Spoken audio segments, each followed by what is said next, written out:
Pessoal, mandem aí se dá pra me ouvir bem. Peguei esse fone aqui porque o meu fone Bluetooth que tava dando pau nas outras lives. Bruna, Krebs, Ellen, Graça e Paz é Batista.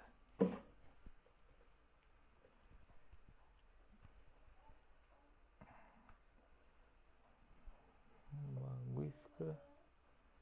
Então tá bom. Dá pra ouvir, tá beleza.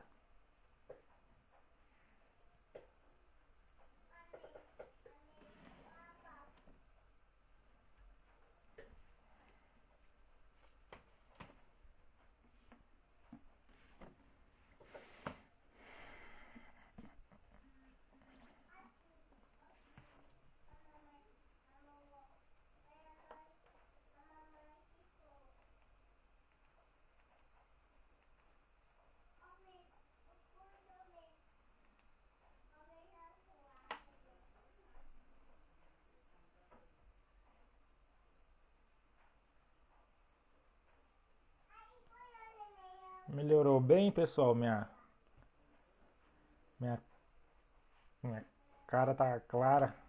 E aí, Narger, beleza?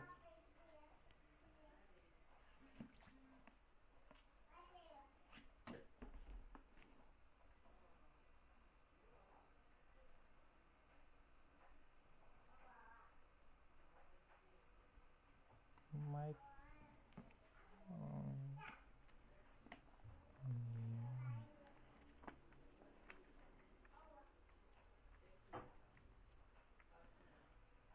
pessoal, vocês leram Mateus 24?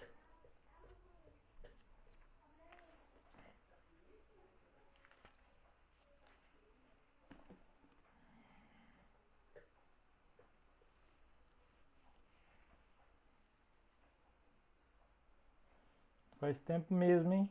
Ah, tem que ir lá pra nós fazer aula, meu.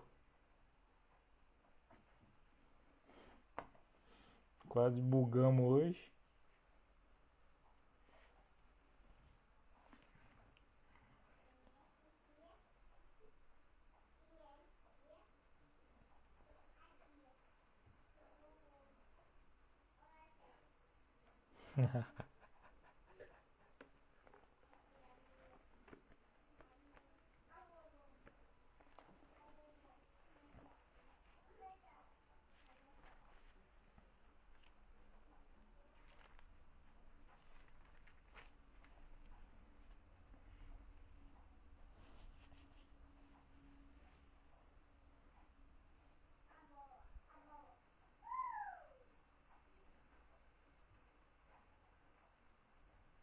Compartilha aí, ó, manda pro pessoal.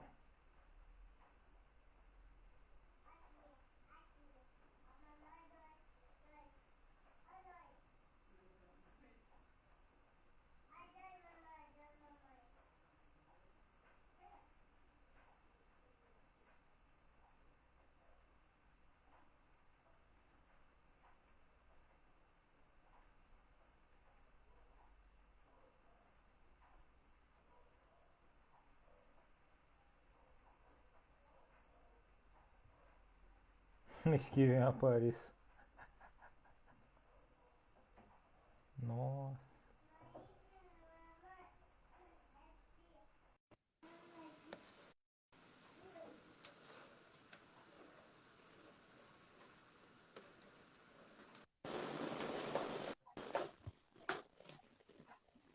Boa noite, Israel. Boa noite, tá me ouvindo? Tô. Você tá me ouvindo bem? Tô ouvindo bem. É agora aqui, ó. Troquei. É, Tá, dessa vez não tá. esperamos que não tenha problemas, né? Problemas técnicos. Então, rapaz.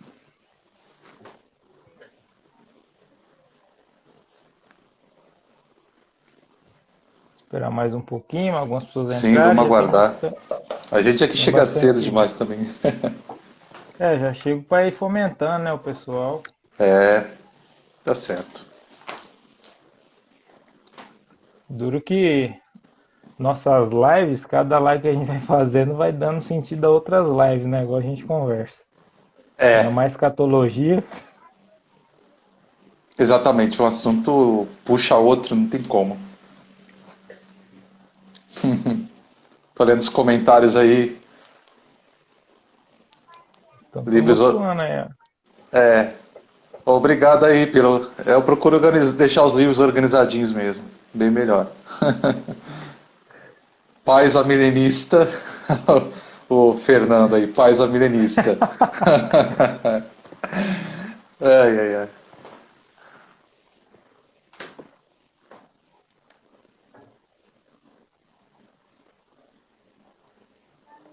Aí, minha esposa aí, ó. Tem torcida aí, né? É, tem torcida. Tem torcida aí. É, a próxima live nossa é sobre o milênio, hein?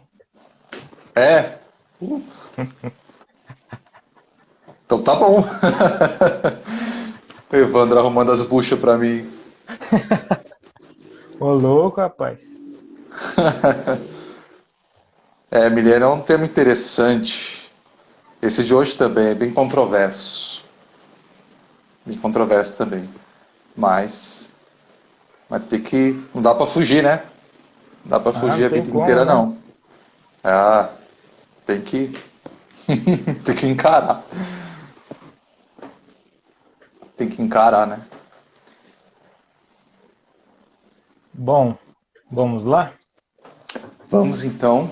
8 horas. Quero agradecer a todos que estão nos acompanhando. Muito obrigado, né? Nos sentimos honrados, Sim. pela confiança, né? Porque tem um monte de pessoas que fazem lives, fazem vídeos e falam bastante groselha. E às vezes são bem assistidas, né? Até ganham para isso. Ah, verdade, verdade. E É, nós estamos aqui tentando produzir um conteúdo, ajudar até nas leituras bíblicas, nas compreensões bíblicas. E o foco é edificar mesmo, é praticar, é melhorar a nossa vida cristã. Quero sim. agradecer o Israel, prontamente já respondeu, confirmando a participação nas lives. Eu sei que não é qualquer um que eu vou chamar. Ou vamos falar de escatologia, o cara fala, opa, é para já. Né? Não são todos que têm essa disposição. Israel está aí. Eu sei que de início ele está nos dando caminhos, né? Mas logo ele vai nos dar suas posições, o porquê. É. E são muito interessantes também. Nosso tema de hoje é sobre a grande tribulação, né? Vemos que a Bíblia ela fala dessa grande tribulação e hoje o Israel até me atentou para a gente estar atento ao contexto, porque não sei se vocês viram, eu fiz um post sobre tribulação. Tribulação é uma coisa, grande tribulação é outra. Só que ele me atentou pelo fato de às vezes não estar grande tribulação, mas ali está se referindo à grande tribulação, porque tem todo um contexto, né, do próprio texto. Mas quando falamos de tribulação, né, a pessoa fala, eu estou atribulada, aquela tribulada, sabemos que é um tormento, uma opressão, né, dificuldades, sofrimento, sabemos que é algo nesse sentido, né? Não é nada bom quando falar, quando você coloca uma conotação atribuindo-se à tribulação, é algo ruim. Mas vemos que a Bíblia fala de grande tribulação. E quando fala de grande, né, vamos ver que o sentido ali é algo mais intenso, né, algo mais sofrido, mais perseguição, é algo ampliado, né, quando a gente vê, é uma tribulação ampliada. E, e quando a Bíblia fala de a grande tribulação, é algo que não vivemos ainda, né, algo até que eu citei, até conversei um pouco com Israel, que às vezes fala, nossa, mas será que não vivemos em algum grau essa grande tribulação? E não, eu acho que não. Mas vamos conversar aí ao decorrer, porque a Bíblia ela fala disso. Se você que está nos assistindo leu, né, Mateus 24, você está por dentro desse tema. O Israel fala algo muito interessante, que quem lê Mateus 24, quanto menos você entende de Mateus 24, mais conclusões mais rápidas você tira. Quanto mais você entende, mais difícil ele vai ficando. E Uhum. isso é verdade, porque a primeira vez que eu li, eu falei, opa, é isso daqui, é. E depois você vai lendo, você fala, ô, pera aí, velho, não é fácil não, não é simples não. Então Israel está aqui para nos ajudar, a nos dar caminhos, né? Ele é um cara também que chama muita atenção minha pelo fato dele sempre estar estudando, sempre estar renovando as suas opiniões, revendo. E eu acho que isso é um particípio de quem estuda, quem pratica essa vida intelectual e do teólogo, né? Tem coisas assim, bases da fé, tem que estar concretos, né, em nossa mente, mas algumas questões que a Bíblia às vezes não deixa tão claras, temos que estar sempre revendo, vendo os caminhos, estudando, interpretando, lendo, vendo através de outros olhos. E eu queria, Israel, que você falasse um pouco para a gente sobre, se você quiser explicar, né, também a diferença de tribulação para grande tribulação, fica à vontade, mas que você deixasse fresco para nós. O que é essa grande tribulação e por que Jesus falou dela? Então, primeiro, boa noite a todos, e realmente nós ficamos muito honrados com a participação, a presença de todos vocês. Agradeço ao Evandro por esse convite, e é uma oportunidade de estar realmente esclarecendo um assunto bem controverso mesmo, né?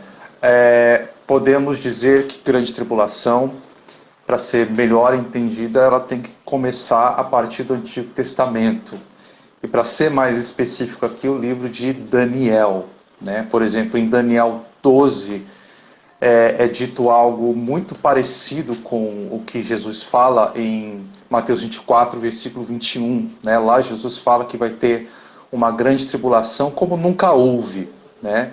E em Daniel também é dito no capítulo 12 algo no mesmo sentido. São outras palavras, mas a ideia é exatamente a mesma. Então, claramente, no versículo 21, eu entendo ali que Jesus está fazendo uma alusão a Daniel capítulo 12. Porém, no livro de Daniel, essa tribulação também aparece em outros momentos, como por exemplo no capítulo 7, né, onde Daniel vê ali, ele tem uma visão de 4 animais, aqui eu não vou ser tão detalhado sobre isso, mas ali também tem um personagem que ali é representado simbolicamente como um chifre, que nós entendemos que esse chifre que ele vê ali representa o futuro e esperado anticristo, né, que é algo que os cristãos conservadores, em sua maioria, têm concordância nesse sentido.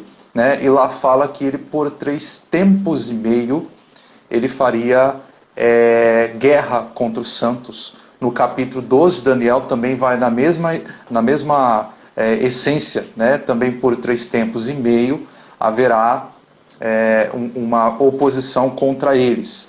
E também o livro de Apocalipse acaba por desenvolver ainda mais esse assunto também, né? Além do que Jesus falou, embora Jesus falou de uma forma bem resumida, como eu já disse aqui na outra live, o Evandro aqui reafirmou, né, que de fato Mateus 24, essa impressão que eu tenho, talvez algum outro estudioso pense o contrário, mas a impressão que eu tenho é que quanto mais você se aprofunda ali, mais você toma consciência da complexidade. Então, por exemplo, existem divergências de opinião em relação a quantos versículos de Mateus 24 de fato refere-se à grande tribulação.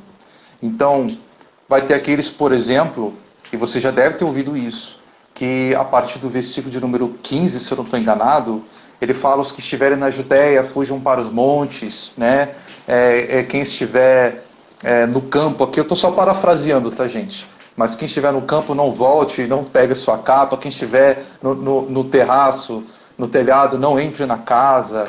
Então ali ele fala também: orem para que a fuga de vocês não aconteça nem no inverno nem no sábado, ai das que estiverem grávidas. Então essa parte, por exemplo, que inclusive ele cita também a abominação da desolação, né? Quando vocês virdes o abominável da desolação, de que falou Daniel, quem lê entenda, né? Então os que estiverem no monte fujam, os que estiverem na Judéia fujam para os montes.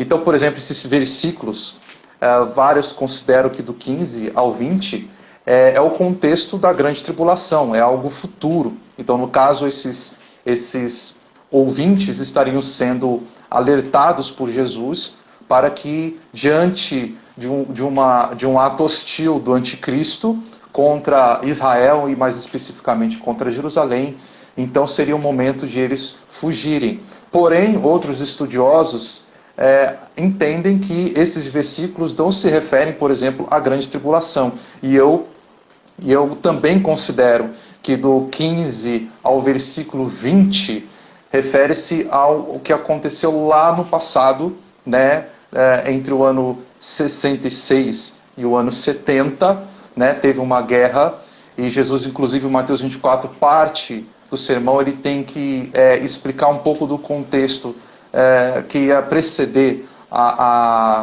que ia anteceder a destruição do templo, tá? Mas o porquê que eu acho isso seria um pouco... estenderia demais o nosso tempo aqui, mas eu só estou tocando nesses assuntos para você entender que tem passagens na Bíblia que alguns consideram que isso aqui é o contexto de grande tribulação, e outros veem que não, isso não se encaixa com grande tribulação. Por isso que é um assunto, de certa forma, um pouco complexo. Mas o versículo 21, eu creio que Jesus está falando a mesma coisa que está dito no livro de Daniel, no capítulo 12, também.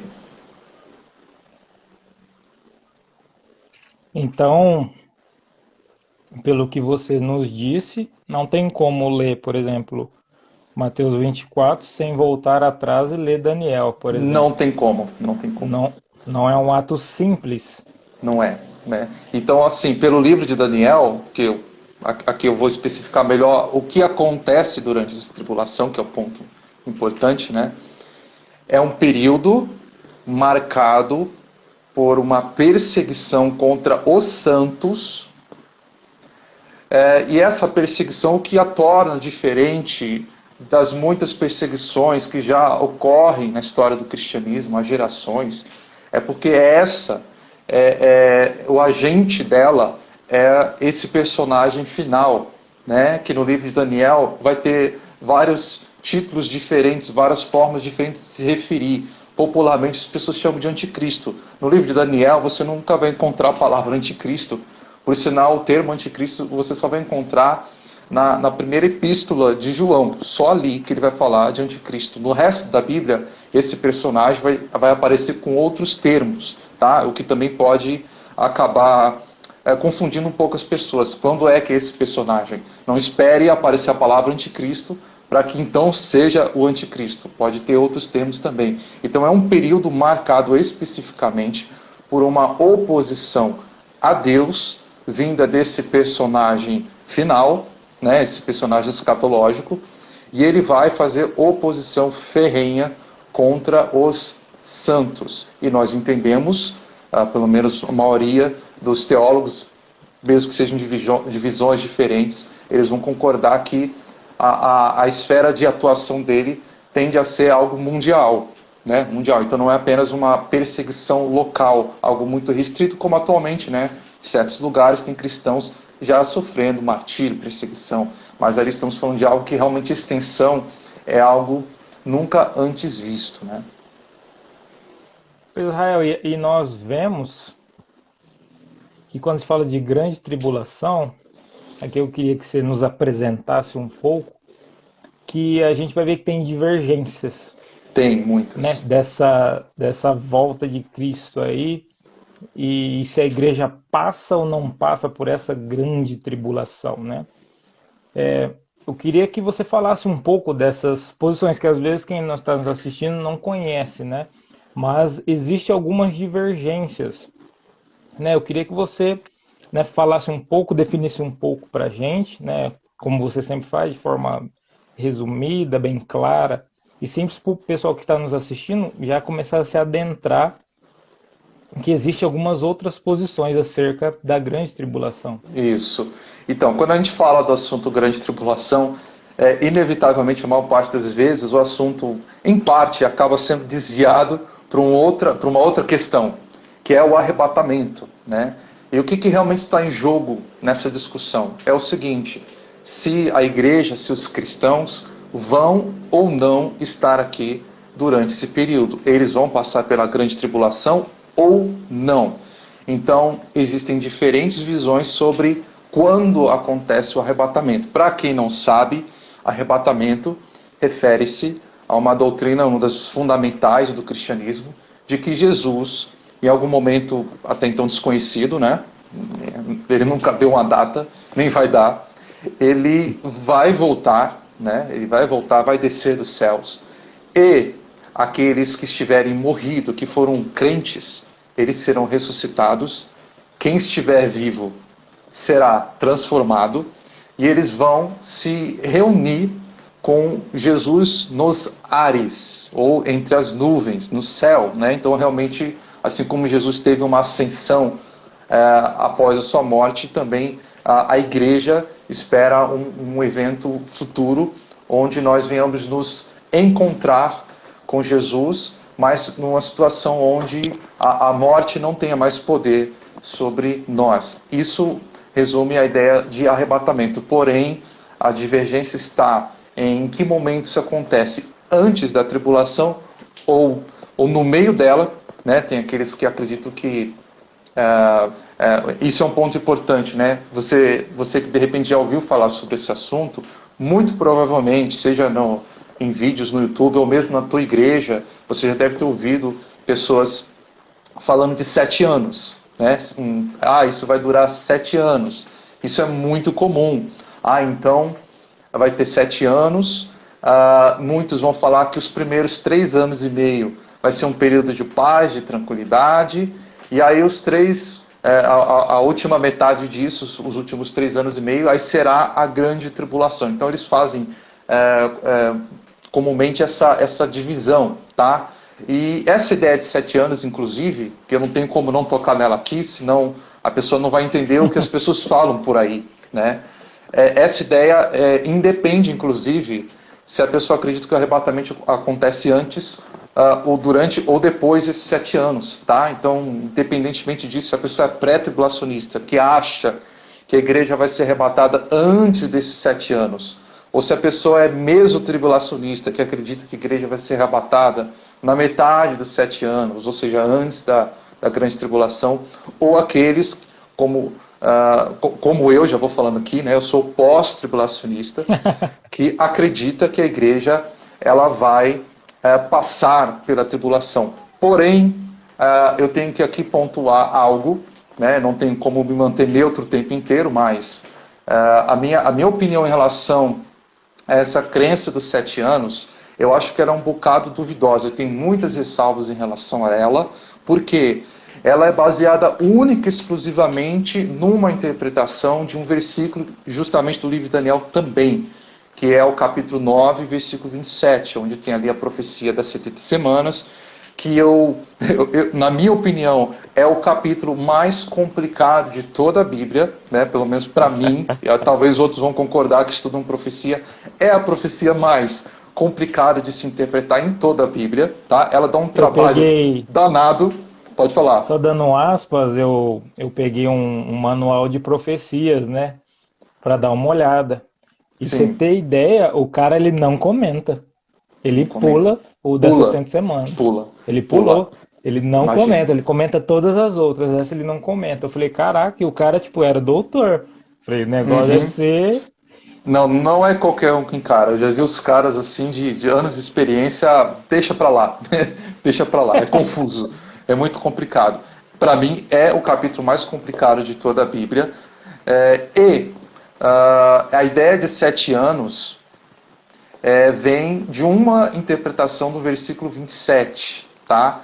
Eu tenho os meus motivos para duvidar e rejeitar essa interpretação, tá? Eu tenho os meus motivos. Aqui eu não vou ter tempo para expor o porquê, tá? Seria muito extenso, mas inevitavelmente você vai ouvir pessoas falando de um período de 7 anos, tá? Esse período de 7 anos não é necessário, porém, o que nós encontramos afirmado em vários textos, tanto em Daniel como em Apocalipse, é que vai haver um período de 3 anos e meio.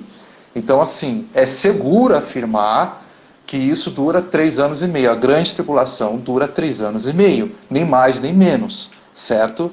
Então, Apocalipse vai apresentar de formas diferentes. Ora vai falar 42 meses, ora vai falar 1260 dias, e o livro de Daniel fala em 3 tempos e meio. Resumindo, as 3 formas estão falando de 3 anos e meio, tá? Então isso é algo bem assim, evidente nesses textos apocalípticos, né?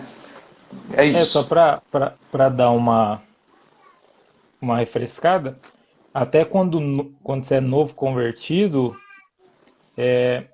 o que eu vejo que a maioria das pessoas acreditam, não sei como está hoje. E quando se fala de arrebatamento, escatologia, a pessoa fala, antes da grande tribulação, isso a maioria das pessoas pensavam, nós vamos subir e o resto vai ficar aqui, né? Vamos sofrer e tal, por isso que a gente tem que ser fiel. E algumas pessoas, até dando um adendo, né? Eu não sei o que você pensa disso, mas eles falam quando ficar essas pessoas, elas vão ter uma segunda chance nessa tribulação de poder se arrepender e subir, né? Antes de você apresentar, começar a entrar mais a fundo, mas o que você acha sobre isso? Né? Então, porque aí no caso seria pré, né? Seria pré-tribulacionista, sobe e fica uma segunda chance aí no ar. Aqueles que acreditam que a igreja vai ser arrebatada antes da tribulação, a gente fala que essa ideia é o pré-tribulacionismo, pré porque é antes, né? Antes da tribulação. E para ser um pouco mais abrangente aqui, essa é uma interpretação vinda dos dispensacionalistas, tá? Não vou explicar aqui, porque seria uma questão muito técnica aqui, tá? Mas eu e tantos outros tenho bons motivos para considerar que essa visão é errada. Inclusive, eu tenho que falar que até 10 anos atrás eu era dispensacionalista e, portanto, pré-tribulacionista. Cheguei a ensinar, falava assim para os outros. Se você perguntasse 10 anos atrás... Pode falar. Ô Israel, para ser, então, pré-tribulacionista, logicamente a pessoa vai ser dispensacionalista? Provavelmente sim, porque o dispensacionalismo não trata só de escatologia, tá? Como alguns pensam. Sim. Mas eles se destacam mais por essa área, por esse assunto, né? Dentro da teologia. Mas se a pessoa é um pré-tribulacionista, então você aderiu a uma das crenças mais importantes, mais expressivas do dispensacionalismo. Então é muito difícil que a pessoa também, a sua forma de pensar, não venha combinar, né? Não venha se alinhar com o dispensacionalismo, né? Porém, eles criam então uma ideia de que Jesus vai voltar antes da tribulação. Eles falam até em uma vinda secreta, né? Um arrebatamento secreto. Até tem um pessoal que faz uma piada aqui que é tão secreto que não aparece na Bíblia. Tem um pessoal que faz uma piada assim às vezes. É tão secreto que não aparece na Bíblia. Pode falar. O Fer perguntou aí, onde está o texto que dá base para não passar pela tribulação? Exatamente, esse é o ponto. Onde está o texto? Né? Eles vão argumentar, por exemplo, eles vão se utilizar de alguns textos. A questão é, analisando esses textos mesmo, você vê que não tem fundamento, como, por exemplo, Apocalipse 3:10, é um deles. Eles usam muito. Por ironia, posso assim dizer, inclusive o texto onde Paulo escreve, lá em 2 Tessalonicenses, para, vamos assim dizer, refutar a ideia de que Jesus pode vir a qualquer momento e nós não vamos passar pela tribulação, Paulo ele faz questão, ele diz assim, não deixe que ninguém vos engane, né, em relação à vinda do Senhor, a nossa reunião com Ele, ou seja, arrebatamento, não vai acontecer sem que antes venha a apostasia e se manifeste o filho da perdição, o homem da iniquidade. É uma referência ao anticristo.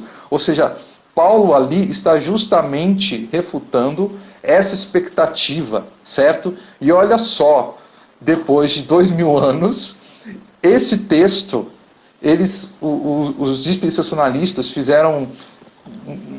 Eu vou ter que falar aqui, um malabarismo, não se ofenda se você é dispensacionalista, tá? Por favor, eu compreendo você. Eu compreendo a sua forma de pensar, eu já fui também. Você está sendo preconceituoso com o dispensacionalismo. Mas a questão é fato. Muitos pegaram justamente esse texto para provar o contrário do que Paulo está falando. Porque um texto fala que para que tenha a manifestação do anticristo, precisa antes aquele que o detém ser retirado, ou o que o detém ser retirado.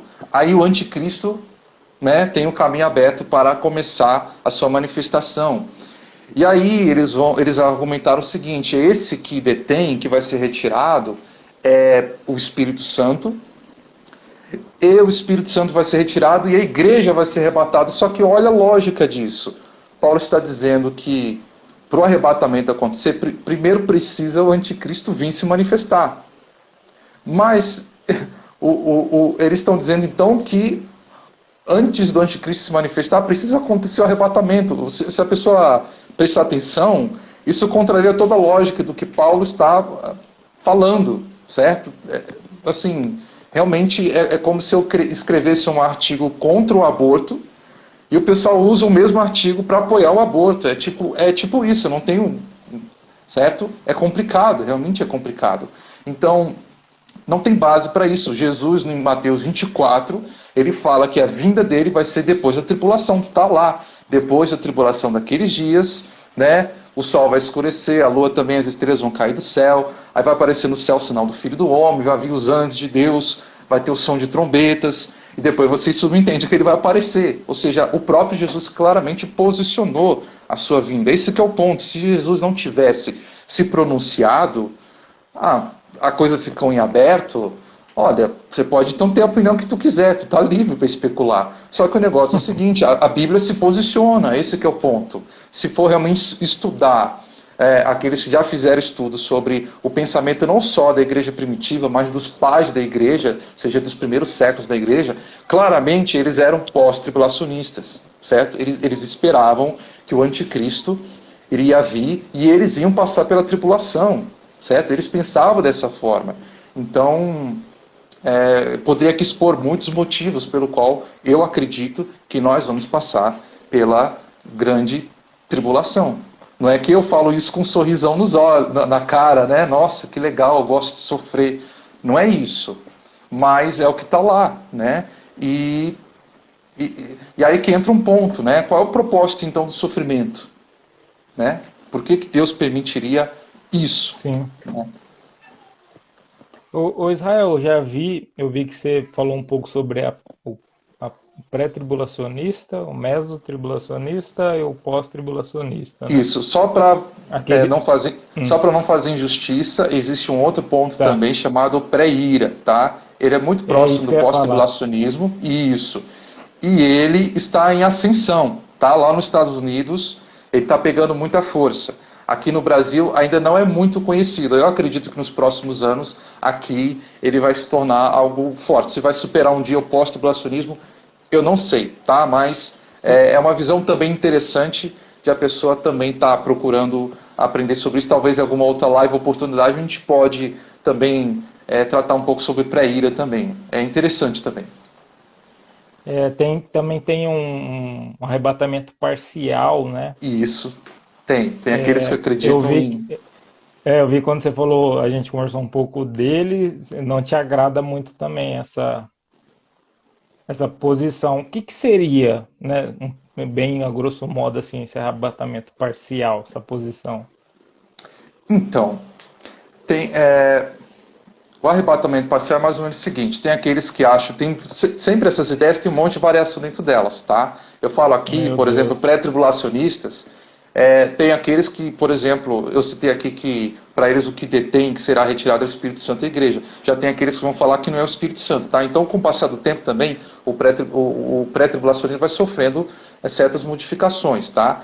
Então não dá para generalizar tudo, mas tem aquelas visões que predominam muito mais que outras, tá? Mas o parcial seria tipo assim, ó, de repente acontece o arrebatamento antes da tribulação, mas pode acontecer um outro arrebatamento durante ela para aqueles que ficaram e vieram a se converter durante esse período.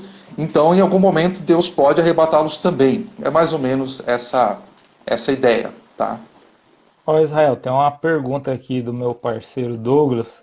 Eu Sim. acho que você meio que respondeu na outra live, mas seria legal falar. Ele pergunta assim, ó, sobre as guerras e rumores de guerras que vivemos hoje, são sinais da volta de Jesus?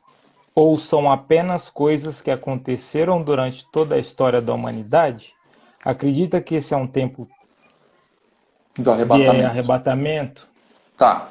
Então, falamos um pouco disso na outra live, mas é bom que você fez essa pergunta, que com certeza pode ser a dúvida de tantos outros também, tá? Sim. É, de fato, esses sinais, eles são características dos últimos dias, mas quando eu falo últimos dias é algo que começou há 2000 anos atrás. Então, de fato, as gerações de cristãos, todos vão acabar presenciando guerras e rumores de guerra. É, Jesus, inclusive, faz a observação de que quando a gente visse isso, não era o fim, tá? Não é o fim. O fim é outra fase. Nessa outra fase entra outros acontecimentos, outros eventos. Então, por um lado, ainda que as pessoas falem isso aqui é uma referência para a volta de Jesus, eu questiono um pouco isto, porque Jesus não está apenas expondo sinais, ele está expondo características, porque ali é uma preocupação de que, primeiro, os discípulos, ao verem essas coisas, não achem que já é o fim, certo? E como eles vão se portar diante desses acontecimentos, certo? Eu falei disso na outra live, depois você também pode ver isso em mais detalhes lá. Mas esse tipo de acontecimento, eles se repetem, se repetem. Então hoje eu estou vendo isso, mas de repente daqui a 30 anos também está acontecendo ainda. Aí meus filhos, minha filha, vou falar, Grace, que tá já está para nascer, ela vê isso no tempo dela, aí os netos veem isso, ou seja, pode continuar acontecendo por muito tempo. Então se repete, não ajuda muito. Eu até falei que há sinais que esses sim são singulares, ou seja, são acontecimentos únicos que não vão se repetir. A vinda do anticristo, por exemplo, é um deles. A grande tribulação é um deles, que é evento único, tá? Mas olhando no presente momento, eu não posso dizer que Jesus não vai voltar no tempo da nossa geração, porque pode ser que ainda nos passos de 30, 40 anos, esses outros eventos, que estes sim são indicativos muito mais claros da vinda dele, pode acontecer ainda, certo? Mas só olhando o cenário atual, eu não vejo nenhum motivo para falar que Jesus vai voltar agora. Não vejo, realmente não vejo. Então, a gente falou um pouco na outra, né? Porque falamos um pouco sobre os fins dos tempos e as pessoas, elas viu pandemia, aí viu uma guerra ali, fala, meu Deus, Jesus já Chama está nas atenção. portas. Porém, quando tem essa compreensão, é uma má compreensão também da grande tribulação. Por isso que a gente está Exatamente. casando essas lives, que é muito proposital. Ter uma Tem muito a boa ver. compreensão. Né? Às vezes fala, grande tribulação, mas o que ela é? Né? Por que Uhum. não vamos passar? Ou por que só vamos passar metade? E, Ou e, por que e, vamos passar ela e toda? veja só. Qualquer pessoa que pegar o livro de Daniel, realmente estudá-lo, a pessoa vai ver o seguinte: o que faz a grande tribulação ser a grande tribulação? Tribulação de quem? Dos santos. São eles que estão sendo atribulados. Há uma confusão tremenda entre, por exemplo, lá em Apocalipse nós temos selos, trombetas, taças, onde você vê Deus descarregando juízo. As pessoas fizeram uma confusão onde, para elas, grande tribulação é sinônimo do juízo de Deus contra ela. Só que aí é um ponto. Primeiro, grande tribulação é a oposição do mal contra os santos. É isso que faz a grande tribulação ser a grande tribulação. Apocalipse trouxe uma ideia inovadora para algo já compreendido anteriormente pelo livro de Daniel e também pelo livro vamos pegar o sermão profético de Jesus também. Qual é a inovação que Apocalipse traz? É que durante esse período conhecido como a tribulação dos santos, Deus vai exercer também juízo contra os ímpios. Então não vai ser um período único exclusivamente de atividade por parte do mal. Apocalipse mostra que o Senhor também estará ativo nesse tempo para punir. Mas é preciso entender o seguinte: o motivo dessa ira de Deus é justamente porque aconteceu a tribulação. Você fala, Deus está irado por quê? Porque mataram os santos. Se não houver santos na terra, ou a igreja, não faz sentido a resposta de Deus. Ele está se vingando pelas causas de quem? É da sua igreja, né? E aqui pegando um ponto que falaram, mas essas pessoas, esses santos durante a tribulação, pode ser pessoas que ficaram, né? Teve um arrebatamento antes, aí esses ficaram e se converteram. Mas, gente, esse argumento não faz sentido. Inclusive, eu estava prestando atenção, né, vendo um pré-tribulacionista, até esses dias eu e o Ivan estava acompanhando alguns vídeos aí de debate, né, nessa área aí, e se prestar atenção, o que o pastor lá falou é que aqueles que ficam e são martirizados sofrem, eles não podem ser considerados igreja. Veja só, ele está dizendo que pessoas que, num determinado período, vierem a crer no Senhor Jesus Cristo, não são considerados integrantes do corpo de Cristo.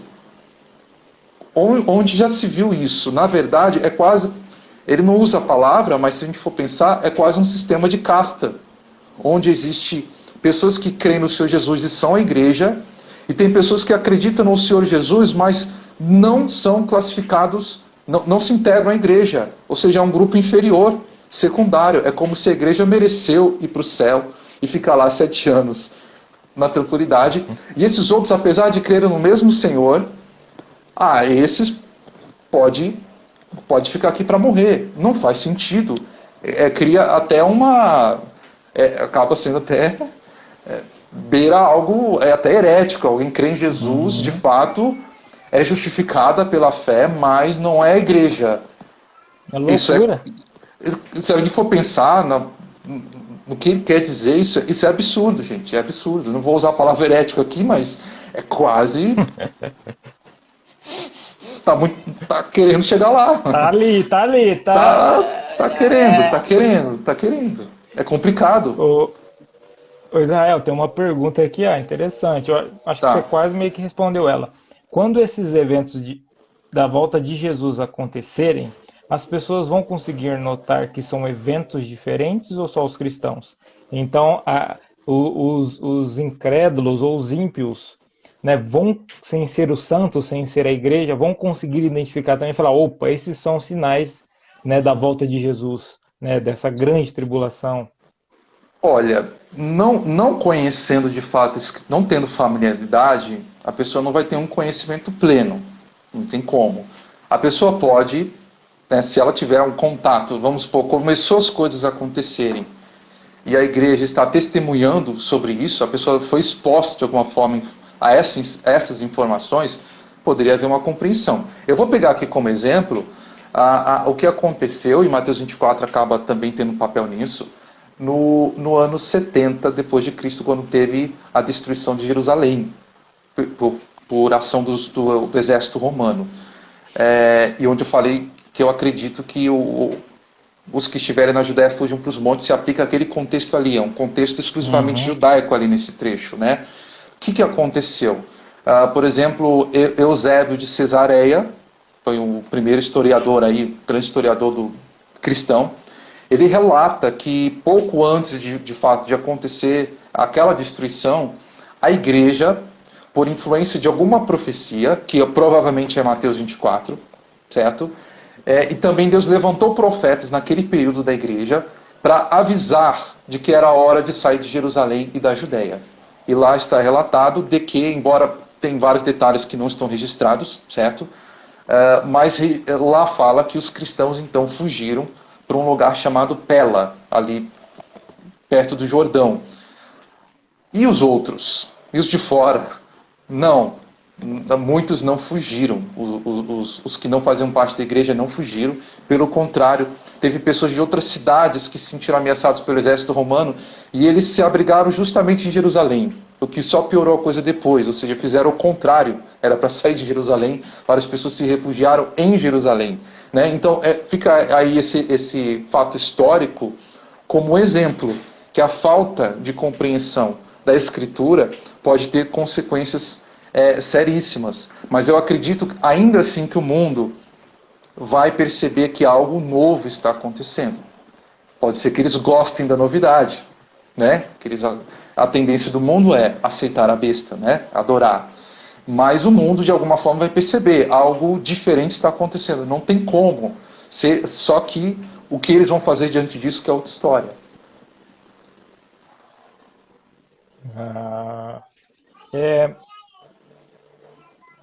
Pegando e as suas explicações e partindo para algo muito prático, você acha que, sabe por quê? Porque eu não sei se eu falei na outra live, mas eu vejo muitas pessoas falar, não importa a sua posição escatológica, né? O importante é Jesus vai voltar, não importa, não influencia em nada. E eu fiquei pensando, ó, eu acho que influencia no modo que vamos nos comportar como cristãos. Eu queria saber a sua opinião, Israel. O que você acha? Você acha que a visão, vamos afunilar aqui, a visão sobre a grande tribulação, se não vamos passar, se vamos só passar metade dela, ou se vamos passar toda ela, influencia na vida cristã? Se sim, como que você acha que influencia essas posições? Olha, influencia sim. Certo? Tem doutrinas bíblicas que influenciam mais do que outras, né? Sim. Essa influencia, porque se, vamos supor, né? Vamos supor que na nossa geração isso fosse acontecer, hipoteticamente falando, tá? Não vai criar alarde, o pastor falou que vai ser agora, tá? Não é isso não.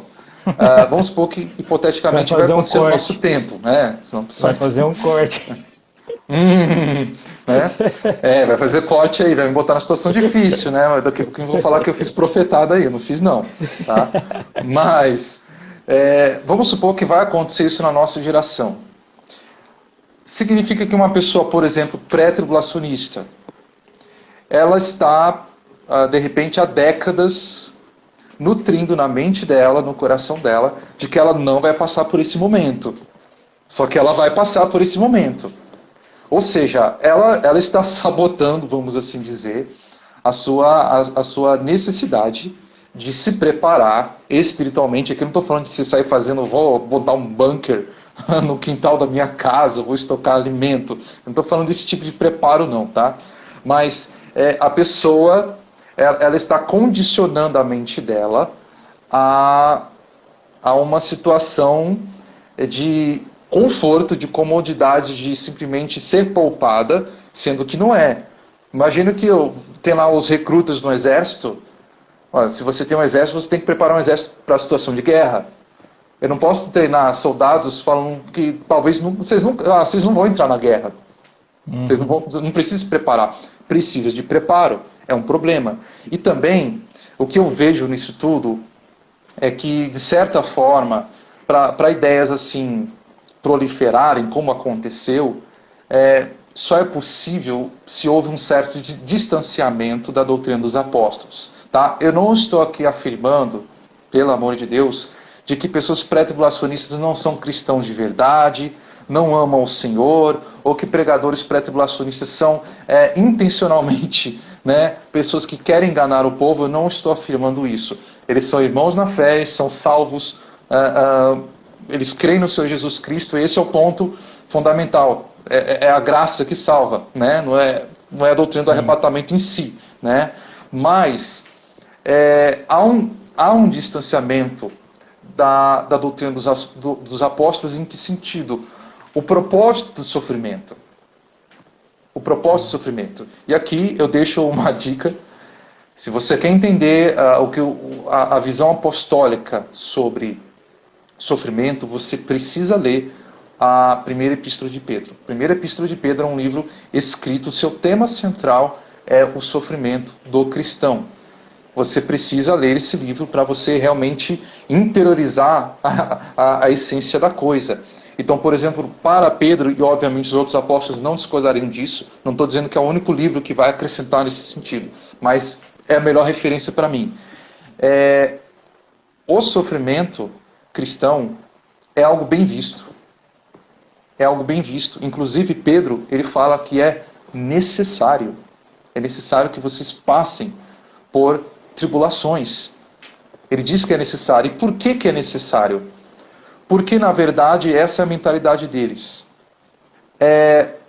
A sua reação o manter-se fiel a Cristo, amar a Cristo em meio a isto, traz recompensa na glória, certo? Então, para eles, quando Deus permitia tribulações, perseguições, Deus estava lhes dando a oportunidade de aumentar a sua recompensa futura, a sua glória futura.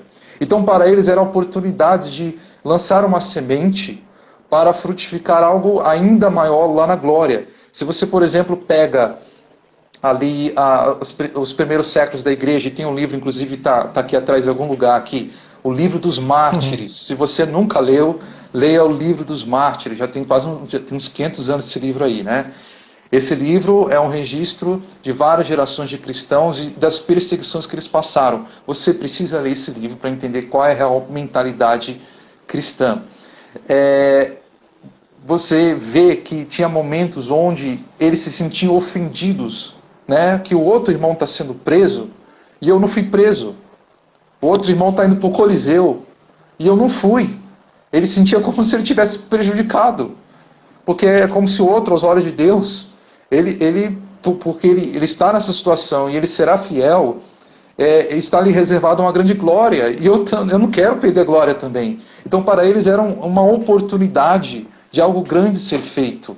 Essa é a mentalidade que, infelizmente, foi perdida. Outro ponto também é o seguinte: para os apóstolos, a igreja não sofre apenas de forma parecida com Jesus. Há semelhança, nós sofremos também. Mas a igreja sofre porque Jesus sofreu. Isso é um ponto interessante, né? Para eles, a igreja, o corpo de Cristo, está dando continuidade ao sofrimento de Cristo. O sofrimento de Cristo, para eles, não foi só na cruz. Cristo continua sofrendo. Né? Você fala, mas Jesus está glorificado lá no céu, não está sentindo doce. Mas o seu corpo, a igreja que está unida a Ele, está como... Isso é uma frase muito forte, ela está completando as aflições de Cristo. Paulo usou esse termo, Pedro usou algo muito semelhante. Cristo veio, o próprio Filho de Deus, foi destinado ao sofrimento, para em seguida herdar uma glória eterna. A igreja, ela está em Cristo Jesus, portanto ela também passará pela trajetória do Filho de Deus. Certo? Aquilo que Cristo passou, nós viemos atrás, é o momento onde o corpo de Cristo experimenta sofrimentos, para após isso, em algum momento futuro, experimentar também a glória eterna. Ou seja, nós sofremos por amor a Cristo, mas sofremos porque Cristo sofreu. Se Cristo não tivesse sofrido, também não sofreríamos. Ou seja, estamos unidos a Ele. A igreja precisa ter essa noção bíblica, apostólica, do quão estamos ligados a Cristo. Não é à toa que quando Deus, e quando Jesus intercepta ali Paulo, né, até então Saulo, no caminho de Damasco, ele fala, por que você me persegue? Mas ele fala, mas Jesus estava no céu, tranquilão, estava de boa lá. Saulo persegue os cristãos. Mas é isso que precisa ser entendido. A ligação que há entre Cristo e a igreja.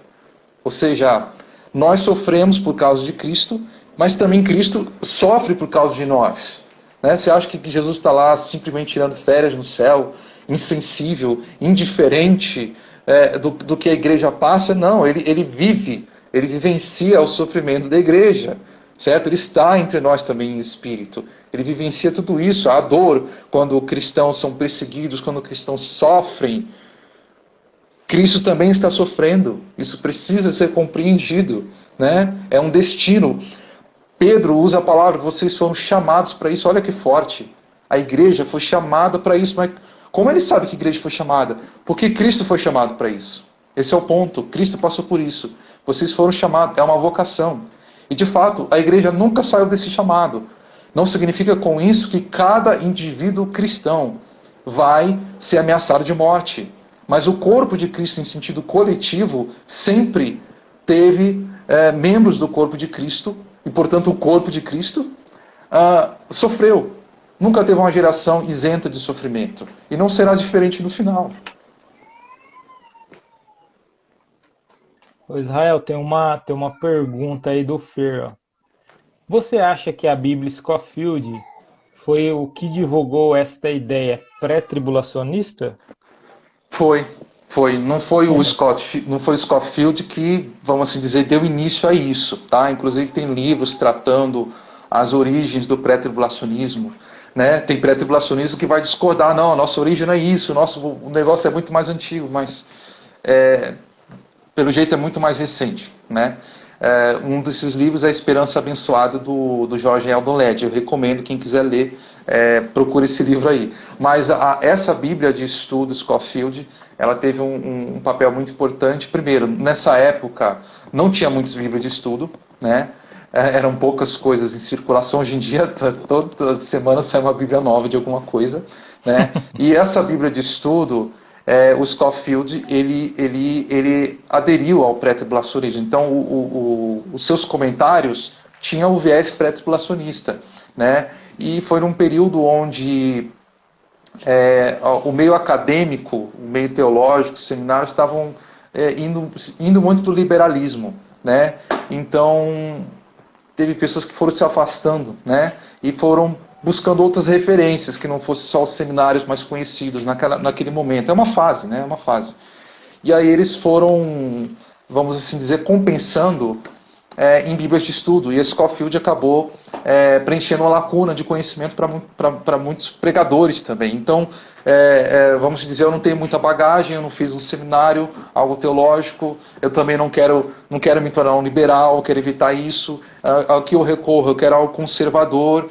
Aí essa Bíblia surgiu e muitos aderiram a ela. Então os comentários ali acabou sendo a escola, acabou sendo a escola de muito pregador. E de lá para cá a ideia ela só cresceu no Ocidente. Então o pré-tribulacionismo tem uma força, o dispensacionalismo no geral tem uma força muito grande. Embora eu acredito que a balança está começando a mudar, né? A balança está começando a mudar. Cada vez eu vejo mais pessoas se conscientizando de que há equívocos nessa ideia, né?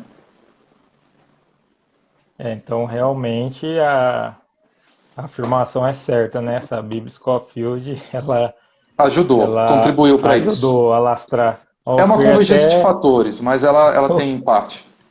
O Fer até comemorou aqui, ó. Deus, obrigado pela Bíblia de Estudo de Enem. Esse é calvinista mesmo. No último. Esse é calvinista mesmo.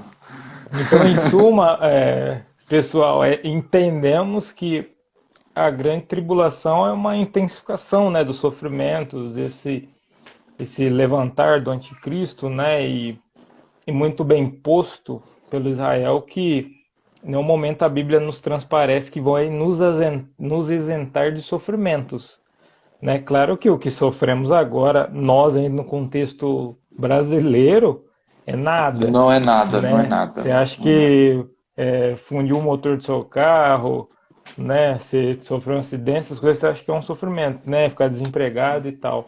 Mas isso não é nada perto, não compare isso, né, essas pequenas, né, na nossa cabeça, tribulações com a grande tribulação. Né? Temos que estar atentos, igual o Israel falou, nós cristãos temos a palavra de Deus revelada, inspirada por Deus para nos indicar esses sinais e os acontecimentos. Mas por vezes, igual eu falei no outra live, o que nos constrói, assim como essa Bíblia Scofield, é filmes. Nossa base teológica sobre escatologia é filmes, ou opinião de outrem, enfim. Devemos nos debruçar, aprender mais, por isso que faço questão, né, de chamar Israel, que é muito interessante a gente aprimorar uma área, porque às vezes estudamos muito bem outras áreas, né, ou entendemos muito bem, né, mas a escatologia é algo que está na Bíblia. É algo que é para ser entendido, que é para ser compreendido. E a compreensão dela influencia na nossa vida cristã. De forma direta, igual Israel nos esclareceu. Ela nos influencia. Porque quando você é pré, você está aqui. Ó. Opa, a coisa vai piorar, mas eu estou de boa. Preciso estar preparado, não preciso estar atento. Né? A hora que der o sinal, estou no céu. A roupa vai ficar aqui. E acaba que muitos falam, que, como eu disse em algum outro momento anterior, há uma confusão entre a ira de Deus Hum, e a oposição do diabo à igreja, né? Então, para o ouvido de muitos, eu já fui pré-tribulacionista, sei como soa, uhum. né? A falar que a igreja fica aqui é como se estivesse dizendo que a igreja está na mesma condição que os ímpios. Deus vai submeter a gente à mesma coisa que os ímpios. Não é justo fazer isso. Aí vai vir uma série de argumentos, mas é que eles não entenderam a diferença entre... São coisas distintas acontecendo ali. A grande tribulação é marcada pela oposição contra os santos. É isso que define a grande tribulação. Mas nesse período também, como falei, Deus também vai dar resposta. Mas é principalmente depois dela que vem a resposta de Deus. É justamente pelo que eles vão fazer aos santos nos últimos tempos, no tempo do fim, é que Deus realmente vai estar enfurecido com o que fizeram com os seus filhos, né? Oh, Clever perguntando para mim, qual livro você indica, Evandro? Qual eu indico? Eu já tive acesso sobre esse assunto e gostei muito, estou gostando muito que eu estou lendo a introdução à teoria sistemática dele, que é do Millard, sobre escatologia, né? Para muitos pastores e muitas pessoas que queriam conhecer mais sobre as posições, né? Ter um panorama ali. O Millard tem uma boa linguagem, eu indiquei e eles gostaram, né, do livro. Alguns até usou para ensinar na igreja. Mas eu acho que para começar é legal. Também eu acho que o do LED também, o Jorge Wendel LED também é bacana. Esperança abençoada. Isto. Só que acho que até comentei com o Israel, não sei se eu falei com o Claire, que já foi algumas pessoas até pré-tribulacionistas sem de, eu estudo, gosto de estudar, eu começo a conversar um pouco e eu vou falar, tem esse livro aqui que apresenta as outras posições, as pessoas nem querem, né? Elas querem só da posição dela, elas não querem. Né? Então, o que eu recomendo, o que eu sempre faço, é quando vou estudar um assunto bíblico, teológico, eu sempre vejo as outras Ó, posições. eu vou dar um exemplo aqui, ó. Esse livro aqui, não sei se vocês vão conseguir ler direito, Todas as Profecias da Bíblia. O autor é o John F. Walvoord. Esse homem foi talvez o melhor estudioso pré-tribulacionista que já teve. Eu tenho o livro dele. Eu leio. Mas ele é da visão que eu não concordo. Mas ele não está errado em tudo. O livro é grosso. Tem várias coisas aqui que eu concordo com ele. Num ponto de pré-tribulação, eu vou discordar dele. Uhum. Mas eu não vou discordar sem saber o que ele pensa. Certo? Então, a gente tem que ter essa flexibilidade de se expor ao que os outros pensam. Não é fugir, né? Não é evitar. Mas é justamente encarar as coisas. Eu quero saber o que o outro está falando. Se eu vou concordar ou não, isso é outra história depois. Aí tem que saber julgar todas as coisas e reter o que é bom, né? Não ficar só numa coisa, né? Ó, a Mayara fez uma pergunta, acho que a gente falou um pouquinho disso até na outra live. Ela falou assim, ó, como vocês veem o medo transmitido pelo pré-tribulacionismo por causa do arrebatamento secreto? Eu estou rindo No, aqui, porque isso já lembra algumas situações, talvez, que muitos cristãos já viveram, situações cômicas, que, sei só lá, vou dar um exemplo. você está em casa, acordou, não viu ninguém. Será que foram arrebatados? Eu fiquei... Não sei se já aconteceu isso com alguém aí. Quando eu era pequenininho eu já passei por isso. E outros já ouvi falar também. Aquele medo, realmente, qualquer momento, Jesus pode voltar a ponto que você não encontrou alguém dentro da casa. Meu Deus, será que Oh, aconteceu? meu Deus. Ela até botou até botou uma gargalhada. Talvez já tenha passado por isso, eu não sei. Mas essa situação acaba acontecendo de fato, há um medo muito grande, né? Foi Morre de medo mesmo. acho que eu falei na outra live, foi uma senhora lá na loja e queria panfletinho de evangelismo, né? E tem uns par lá, velho. Ela olhou e falou, ô filho, não tem da voz de Jesus, não? Que eu quero evangelizar com a voz de Jesus, que ele tá voltando, né? E as pessoas têm que se arrepender. Eu fiquei, nossa, não tem, mas tem sobre arrepender, né? Falei pra ela, tem sobre a morte de Jesus, tudo mais. Não, tem que ser a volta de Jesus, né? O povo tem que se arrepender aí pra eles verem que ele tá voltando. Eu falei, nossa, que evangelismo é esse? É, então, de fato, que eles chamam de doutrina da iminência, né? Jesus pode vir em qualquer momento. Isso. Primeiro, como eu falei, não acredito em pré-tribulacionistas mal intencionados. Eles realmente acreditam no que defendem, tá? Realmente acreditam. Eles Sim. não estão sendo incoerentes com a visão deles, realmente acreditam nisso. É, mas realmente acaba criando-se um receio muito grande, mas que para eles tem uma função prática, que é levar a pessoa a temer a Deus. Então, se eu cometer um pecado, obviamente a gente tem que temer a Deus, mas além de ser pecado, a pessoa fica com medo de Jesus voltar e ela ficar, né, ser deixada para trás. Então, realmente há um medo muito grande. Porém, o temor a Deus ele precisa existir, mas pelos motivos corretos. Não é baseado numa ideia equivocada. Por exemplo, Pedro, ele põe o motivo do temor a Deus no fato de que um dia o Senhor vai julgar todas as coisas. Ele não pôs no fato de que pessoas podem ficar na tribulação e outros não. Tá? Não foi isso. É o juízo de Deus. Um dia o Senhor vai julgar todas as coisas. Né? Outro fato, o temor a Deus, talvez ele tenha dois aspectos muito interessantes. O primeiro é um temor em relação ao juízo de Deus. Então eu vou deixar de fazer certas coisas porque eu sei que o Senhor vai julgar, eu levo isso a sério. Mas também o temor tem outro aspecto. Deus é bom e Deus há de recompensar os justos.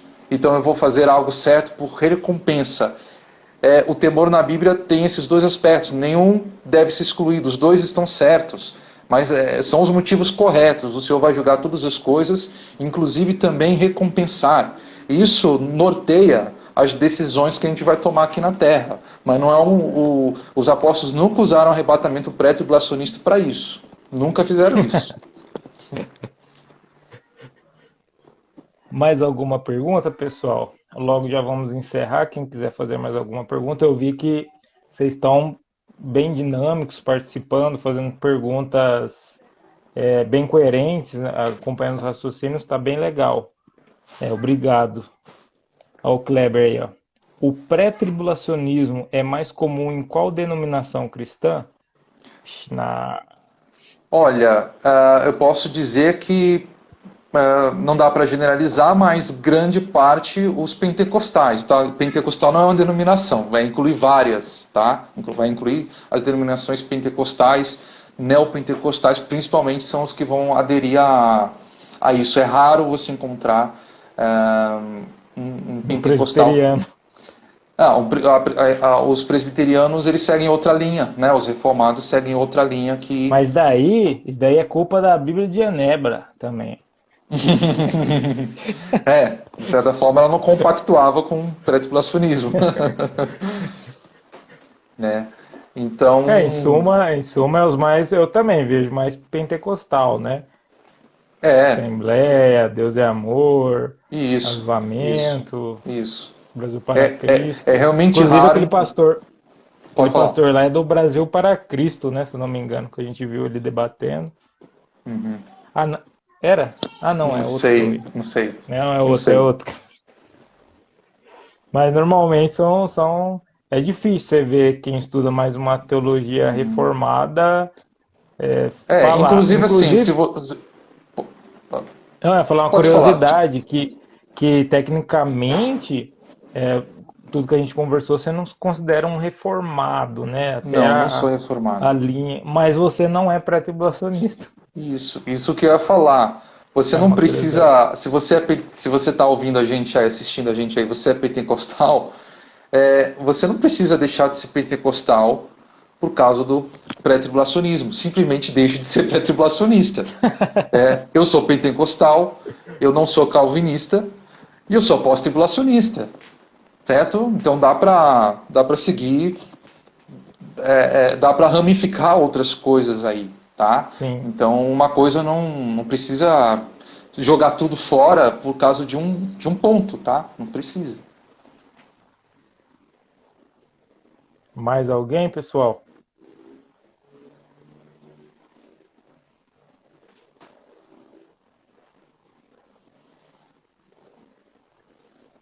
Acho que o pessoal foi arrebatado. Nossa, tá vendo aí, ó? Não veio pergunta nenhuma, acho que já foram, acho que já saíram. Já foram. Aí, ó, né? Fica com o É negócio de brincadeira, pós tá, aí, ó. gente?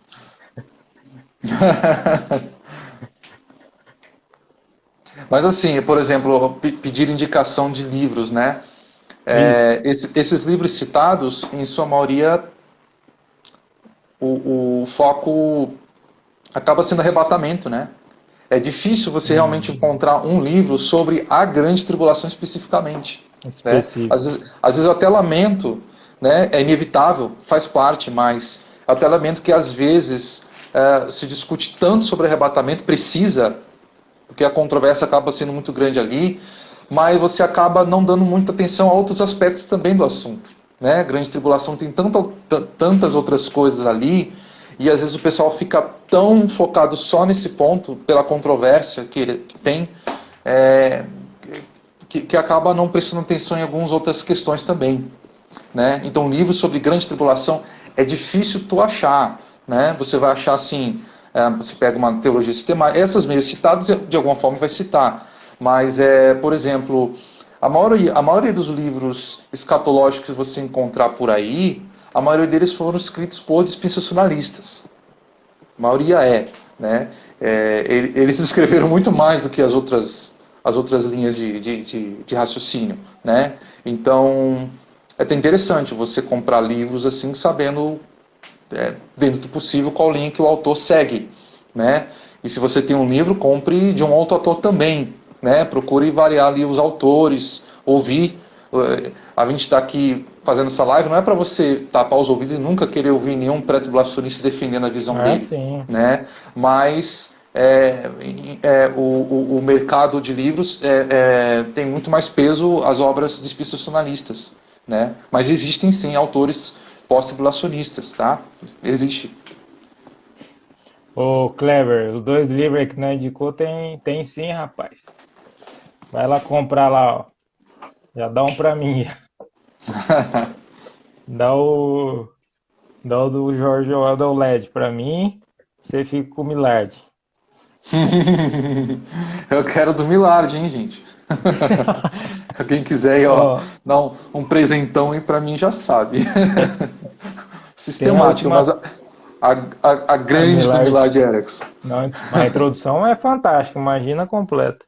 Uhum. Ah, Acho que alguém fez alguma pergunta aí, né? isso. A Mayara falou assim: ó, vocês acham que faltam mais empenho dos pastores no ensinamento sobre escatologia na igreja atualmente? Nas igrejas, né? É, acho que é importante diferenciar aqui o ensinamento da aprendizagem. Porque ensinado, a maioria, assim, tem ensinos. Ainda mais quando acontecem coisas como pandemia, a guerra da Ucrânia agora, com certeza pastores acabam revisitando esses temas, né? Eu acho que o que mais falta é estudo. Eles estudarem primeiro, tá? Não estou generalizando, pelo amor de Deus, mas eu acho que eles se propõem a pregar e ensinar, sendo que não conhecem tanto quanto deveria, né? Tem que ter muita responsabilidade. Por exemplo, tem assuntos que eu fiquei, que por anos eu não preguei. Eu não preguei enquanto, para mim, eu não tivesse uma conclusão de fato satisfatória. Tem coisas que eu nunca preguei na igreja, na denominação que eu faço parte, tem coisas que eu ainda nunca preguei. Porque eu considero assim, eu não vou só pregar escatologia, eu sou pastor, eu tenho que de certa forma lidar com todos de tudo um pouco, né? Mas é necessário haver mais empenho, porque a gente tem que ter um senso de responsabilidade muito grande. Se eu ensinar errado, depois a pessoa deveria ter que se retratar. E tem pastores que de repente já estão tantos anos ensinando tal visão que mesmo que ele se convença de que, olha, ele está errado, por uma questão de eu não quero ser constrangido a reconhecer que estou errado. Aí ele vai continuar pregando do mesmo jeito só para não... Infelizmente, tem pastor que com certeza acaba fazendo isso. Até outro dia eu falava com o Evandro, né? Existe uma diferença. Às vezes tem pregadores ou teólogos que falam assim, eu ensino isso aqui, eu estudo isso há tantas décadas. Às vezes não é que ele estuda, ele repete as mesmas coisas há muitos anos. Certo? Ele repete a mesma coisa. Isso, parece que alguns só repetem por anos o que a pessoa escreveu aí. De fato, eles só estão repetindo o que alguém passou para eles, e é só isso que eles fazem por anos. Eles não estão estudando por ano.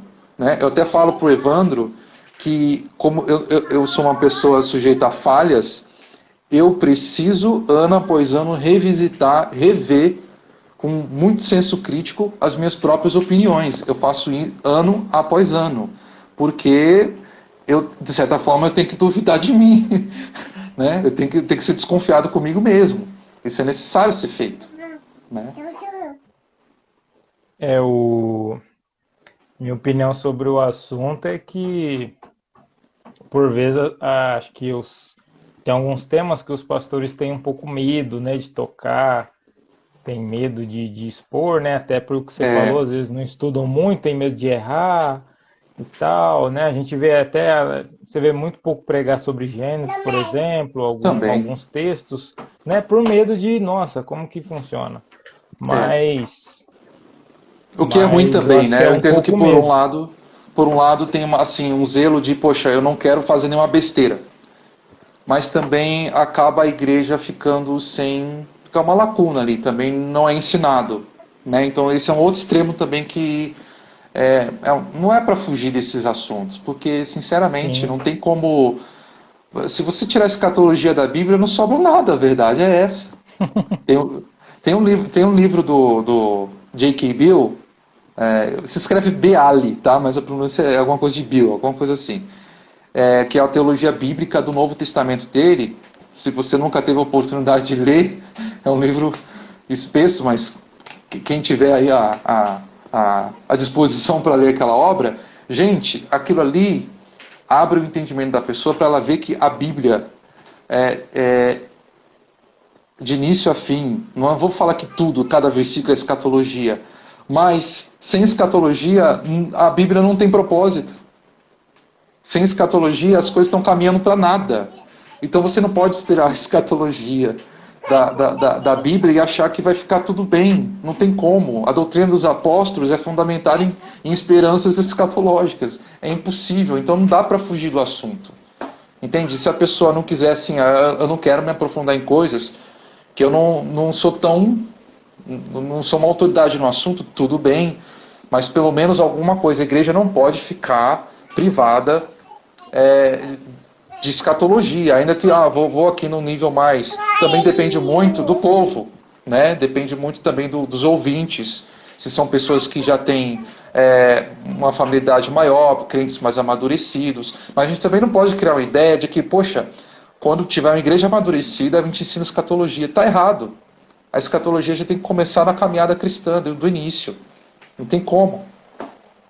Mesmo que seja simples, mas tem que passar alguma coisa.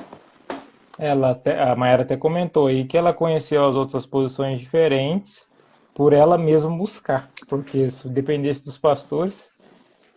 Então, aí é uma questão interessante, porque as denominações, elas normalmente seguem uma linha. Né? As igrejas reformadas têm certas características, certas doutrinas que às vezes uma pentecostal não vai ter.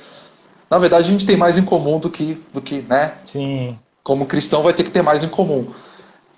Mas as denominações seguem certas linhas.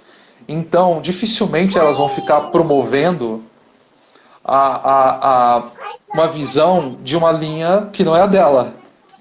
Né? Então a pessoa vai entrar numa denominação, seja ela qual for, você vai se expor a tais crenças.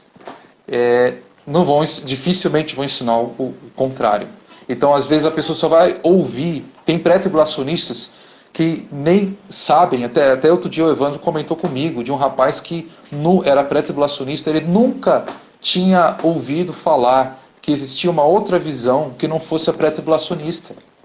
E se duvidar, ele está, não sei quantos anos ele tem, mas se duvidar, ele já está há anos na igreja. E ele nem tem ideia de que existem outras alternativas, né? Então, de fato, a maior parte dessa diversidade acaba sendo descoberta de forma individual. Não é, às vezes, na igreja, infelizmente. Tá? Eu não sou contra denominações falarem, eu tenho meu credo é esse aqui, eu sigo isso aqui. Tudo bem, não estou falando que a igreja tem que ser algo assim subjetivo, aqui é isentão em cima do muro. Não, mas realmente a pessoa acaba ficando com uma visão um pouco mais restrita dependendo da denominação. Né? Pode ter pastores que ensinem, preguem e falem, olha, tem outras visões aqui, né? Pode ser que isso aconteça também, deve acontecer, com certeza. Mas não é todo mundo que faz isso. Sim, ela fala, o ruim disso é que depende de alguém te perguntar o porquê você acredita que seja assim. Isso. E você acaba não sabendo responder e não sabe as diferenças. Porque parece que aquilo é tão natural, você cresce num ambiente onde a ideia é tão natural que você não... Você incorporou ela, mas sem ter que estudar, né? Você incorporou ela, você crê nisso, mas não que você foi a fundo nisso. Então, de fato, quando chega a hora de alguém, às vezes, perguntar algum ponto, a pessoa ela só acredita naquilo, mas ela, às vezes, nem sabe o porquê, né? Então, realmente, acaba ficando muita lacuna. Isso acontece, é o mais comum, na verdade, né? Pessoal, obrigado. Estamos chegando ao fim aqui da live. Fiquem tranquilos, vamos ter mais lives aí à frente. Que acho que nós vamos dar um espaçamento aí que nós tá esperando a Grace aí. Né? Nós não sabemos como que ela tá. Tá dando alguns sinais aí de não falta muito não. Vou conversando com o Israel, vamos ter mais lives sim, é um tema muito amplo, né? É um tema muito esclarecedor também, que às vezes a gente vê e fala, então por isso disso. E também é um tema muito edificante, igual o Israel falou, quando você vai estudar teologia bíblica, inclusive, vamos ter a criação, a queda, a redenção e a glorificação, né? Ou a consumação, né? A consumação, alguns vão chamar, e tipo assim, é um tema que está lá. Então você tira, né? Porque a gente já sabe de onde viemos, né? Sabemos quem morreu por nós, né? E dessa forma somos redimidos, e quando olhamos para frente sabemos para onde vamos, né? E se nós tiramos a frente, né? É igual você tá no carro, você só tem o olhar seu e do né, do para-brisa e do retrovisor, mas você não consegue olhar para frente, como se tivesse algo preto assim na sua frente. Então não, a escatologia ela é muito importante, é o olhar para frente.